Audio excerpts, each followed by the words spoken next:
नमस्कार दोस्तों, let's study YouTube channel पर आपका हार्दिक स्वागत है। आई होप आप अच्छे होंगे, स्वस्थ होंगे। इस वीडियो में हम हिमाचल प्रदेश में नेशनल हेल्थ मिशन के तहत सीएचओ यानी कम्युनिटी हेल्थ ऑफिसर की रिक्रूटमेंट होती है। तो हम इस पोस्ट के बारे में बात करेंगे कि अपकमिंग रिक्रूटमेंट आपको कब देखने को मिलेगी, इस टाइम पे स्टेट में कितनी सीएचओ कॉन्ट्रैक्ट बेसिस पे हैं, कितनी आउटसोर्स बेसिस पे हैं, लास्ट टाइम कितनी रिक्रूटमेंट हुई थी, कितनी सैलरी है, आउटसोर्स में कितनी सैलरी है, क्या फ्यूचर में पॉलिसी देखने को मिल सकती है। तो बहुत सारी चीज़ों के ऊपर हम बात करेंगे और डिटेल में हम बात करेंगे, तो वीडियो को अंत तक ज़रूर देखना। सबसे पहले आप लेटेस्ट जानकारी देख सकते हो। तो अगर हम बात करें तो हिमाचल प्रदेश में नेशनल हेल्थ मिशन के तहत जो सीएचओ का सैंक्शन कैडर स्ट्रेंथ है वो है 2113 की। मतलब इतनी सीएचओ स्टेट में होनी चाहिए। और अगर हम देखें तो अभी भी 612 पोस्ट ऐसी हैं जो कि वैकेंट है। तो इस टाइम पे पोजीशन में 1501 सीएचओ हैं, जिसमें कि कॉन्ट्रैक्ट बेसिस पे भी हैं, आउटसोर्स बेसिस पे भी हैं।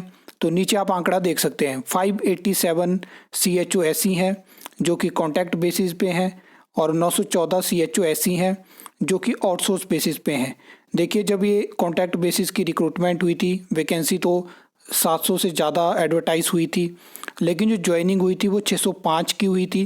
तो उसमें से भी जो 18 सीएचओ हैं वो जॉब छोड़ चुकी हैं। उसमें अलग अलग रीज़न होते हैं, किसी का नर्सिंग ऑफिसर यानी नॉर्सेट का एग्ज़ाम निकल जाता है, अलग अलग रीज़न होते हैं, किसी की बैच वाइज रिक्रूटमेंट हो जाती है एज ए स्टाफ नर्स, तो उस बेसिस पे है।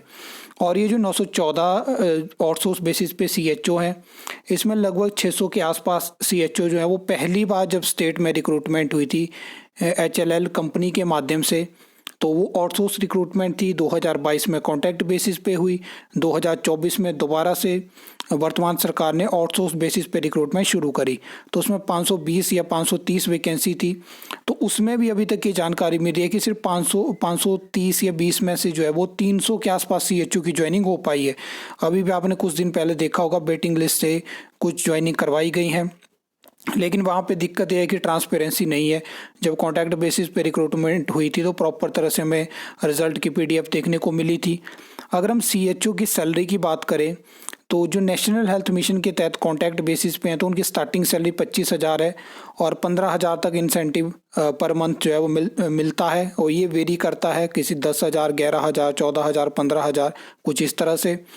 और अगर हम बात करें आउटसोर्स बेसिस पे तो उन्होंने मेंशन किया है कि 22,213 रुपये जो है वो सैलरी दी जाती है। इंसेंटिव आउटसोर्स सीएचओ को भी मिलता है।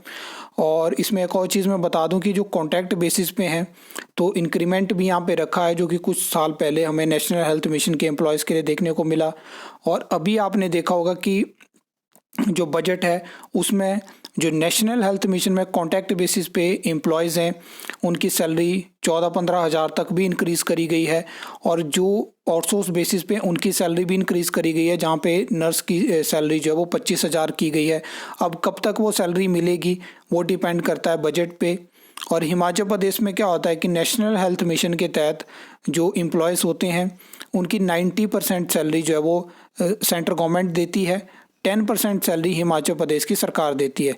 लेकिन इस टाइम पे ऐसी स्थिति बन चुकी है, जैसे आप जानते हैं कि सीएचओ की पोस्टिंग होती है, जो हेल्थ एंड वेलनेस सेंटर है, आयुष्मान आरोग्य मंदिर है, वहाँ पे सब सेंटर है, वहाँ पे ये पोस्टिंग रहती है सीएचओ की।